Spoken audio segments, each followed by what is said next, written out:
By the age of 9, Sister Angélique knew she would devote her life to helping others. It was a German nun in her village who was her inspiration. Decades later, the sister is doing exactly that. She works in a remote part of Northeast Democratic Republic of the Congo, where hundreds of thousands of people have taken refuge from armed groups, including the Lord's Resistance Army, the LRA. With the most meagre of resources, literally a bike in her 2 hands, Sister Angélique has helped more than 2,000 displaced women and girls who have survived horrific human rights abuses by the LRA.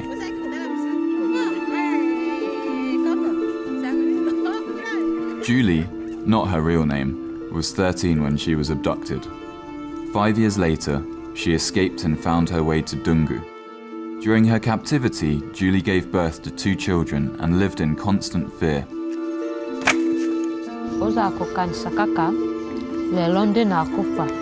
When morning came, I used to think, this is the day I will die, or maybe tomorrow. If you prepared something and they saw a strange leaf in the food, they would say you put poison in it. They would say you're a witch, and sometimes you made a mistake, and they would whip you. If they didn't beat you, they killed you outright.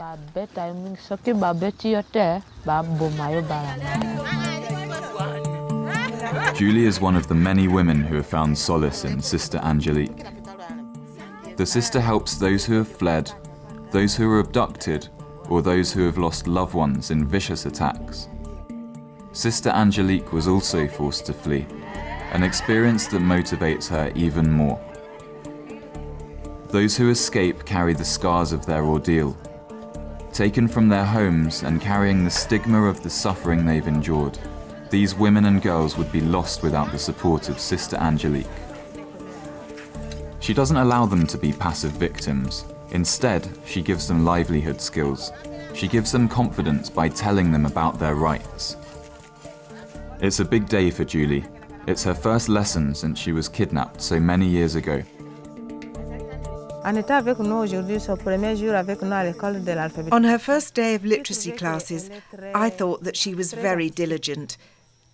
Every time I asked a question, she didn't hesitate to raise her hand.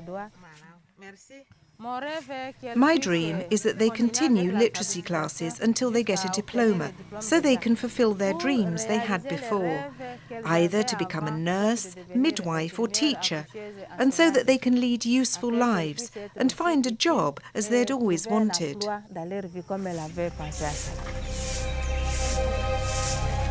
Monique, not her real name, was kidnapped at age 14 and is still haunted by the experience. Held captive for 2 years, she was raped and forced to kill.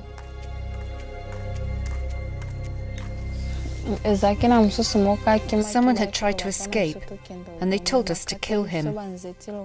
They gave us whips and told us to beat him to death. We hit him on the head until he died. Afterwards, they gathered us together and told us that if we tried to escape, they would catch us and kill us the same way we had just killed our brother. After Monique managed to escape her captors, she found refuge in Dungu. She soon realized she was pregnant. That's when she met Sister Angélique and started attending her sewing classes. The women always express their desire to sew. In my opinion, when they meet like this, they share their ideas and it makes them feel better. It helps them to open up. For Monique, joining Sister Angélique's sewing circle was a godsend. She now supports herself and her son by sewing and selling school uniforms. For Sister Angélique, her efforts are simple, ordinary. But for these women who have nothing, it means the world.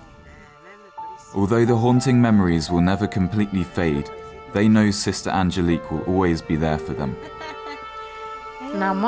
I consider Sister Angélique to be my mother, especially since I don't have a mother, I'm an orphan.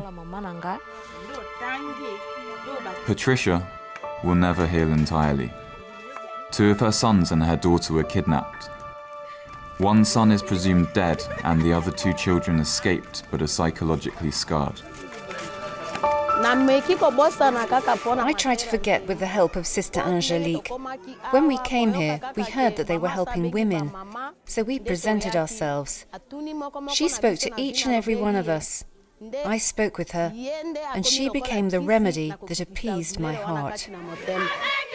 Monique, Julie and Patricia are just 3 women out of thousands who were helped by Sister Angélique.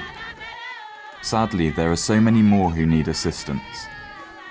Undeterred by the scope of violence, hardship and misery surrounding her, Sister Angélique carries on her work, determined to do everything she can. I will never give up. I will do my best to give them back hope and the possibility to live again.